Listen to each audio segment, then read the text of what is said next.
Halo semua, salam sejahtera Malaysia. Selamat datang ke channel Fels Lifestyle. Tuan-tuan dan puan yang amat dihormati, ini satu lagi kejutan buruk untuk Perikatan Nasional serta Muhyiddin Yassin.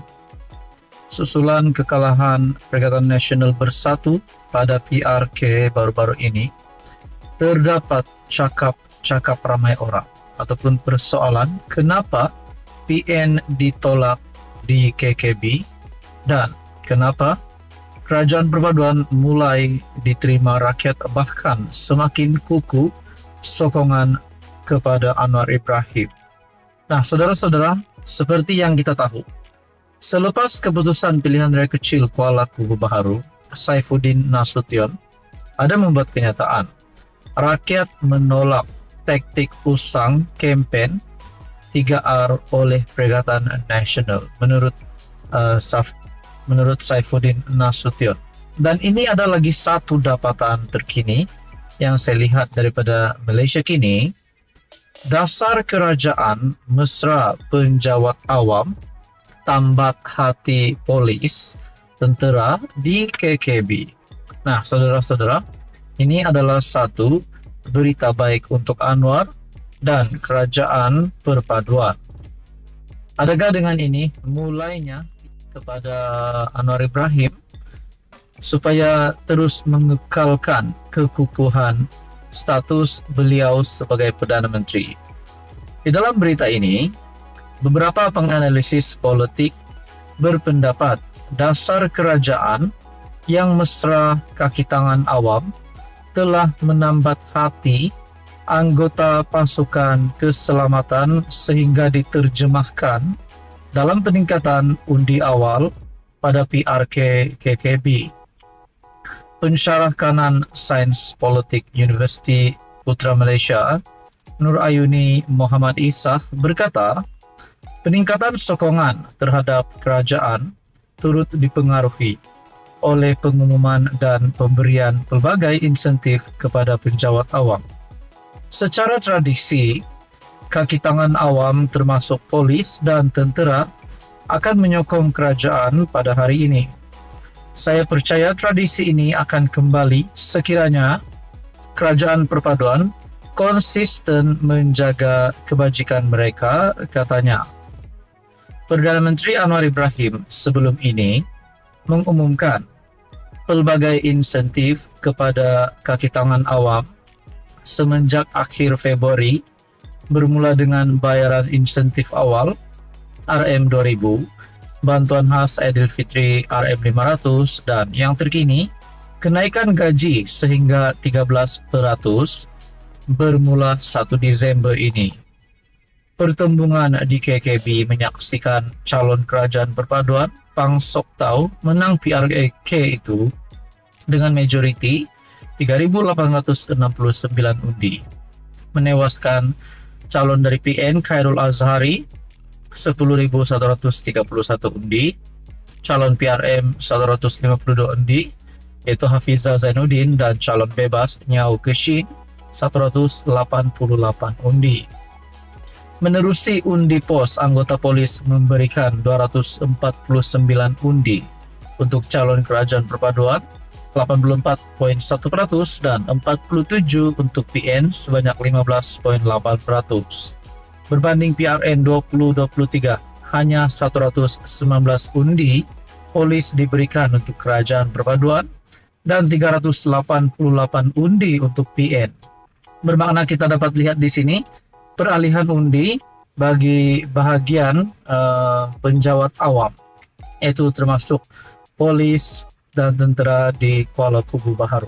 Jadi saudara-saudara, tuan-tuan dan puan yang amat dihormati, ini satu berita gembira untuk Anwar Ibrahim, sekaligus menunjukkan kekuatan Anwar Ibrahim yang pasti menakutkan musuh-musuh Perdana Menteri. Dan ini kita boleh cakap selamat tinggal kepada musuh-musuh politik Anwar Ibrahim. Sekian saja untuk kali ini, teruskan bersama di dalam channel ini untuk info yang seterusnya. Halo semua, salam sejahtera Malaysia. Selamat datang ke channel Fels Lifestyle. Tuan-tuan dan puan, baru-baru ini kita mendengar anak pemimpin daripada Parti PAS yang ditahan SPRM Bahkan kita juga mendengar bos besar ataupun pemimpin tertinggi PAS yang berpangkat menteri besar ditahan SPRM.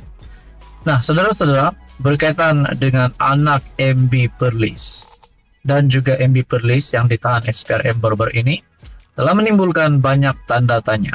Adakah benar-benar mereka terlibat dengan kesalahan? Nah, saudara-saudara, terkini SPRM dalam satu keputusan terkini melalui artikel daripada Malaysia Kini. Rasuah di Perlis, SPRM cadangkan seorang suspek didakwa. Nah, menjadi persoalan yang utamanya adalah siapakah yang dicadangkan SPRM untuk seorang suspek itu didakwa. Adakah anak MB Perlis? Adakah MB Perlis ataupun mana-mana pihak? Nah, itu menjadi persoalannya lah. Suruhanjaya Pencegahan Rasuah Malaysia sudah menyelesaikan siasatan mereka anak MB Perlis Muhammad Shukri Ramli yang terkait dengan isu rasuah. Malaysia Kini difahamkan pegawai SPRM yang berkaitan sudah menyerahkan kertas siasatan mereka kepada Jabatan Peguam Negara beberapa hari lalu. Artikel ini diterbitkan pada 15 Mei. Menurut sumber, selain mengemukakan dapatan hasil siasatan, SPRM juga mencadangkan agar sekurang-kurangnya seorang suspek dibawa ke mahkamah untuk menghadapi pertuduhan jenayah. Ketua Pesuruhjaya SPRM Azam Baki ketika dihubungi pula mengesahkan bahawa agensi anti rasuah itu sudah menyerahkan kertas siasatan kepada Jabatan Peguam Negara. Bagaimanapun, Azam enggan mengulas lanjut. Apabila ditanya sama ada suspek yang dicadangkan untuk didakwa itu ialah anak Muhammad Shukri. Sekarang kita tunggu keputusan Timbalan Pendakwa Raya pada minggu depan, katanya kepada Malaysia Kini. Bulan lalu, SPRM dilaporkan menahan reman anak Menteri Besar Terbabit dan 5 yang lain bagi membantu siasatan berhubung. Kes mengemukakan dokumen palsu bagi membuat tuntutan bernilai 600,000 sejak 2022. Bagaimanapun, penelitian mendapati projek yang didakwa itu tidak dilaksanakan. Ia melibatkan projek kerja-kerja penyelenggaraan, pembaikan, pembekalan, dan perkhidmatan dari 2022 hingga kini. Badan Pencegah Rasuah itu dilaporkan sedang menyiasat Muhammad Shukri atas dakwaan salah guna kuasa.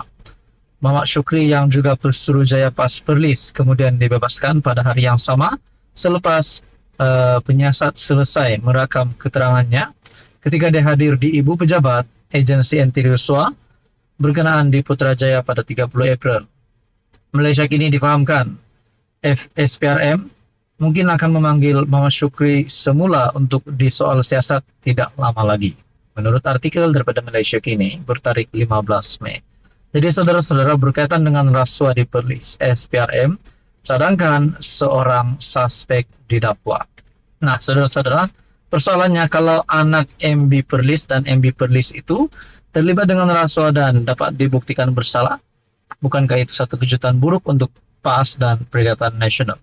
Sekian saja untuk kali ini, teruskan bersama di dalam channel ini untuk info yang seterusnya.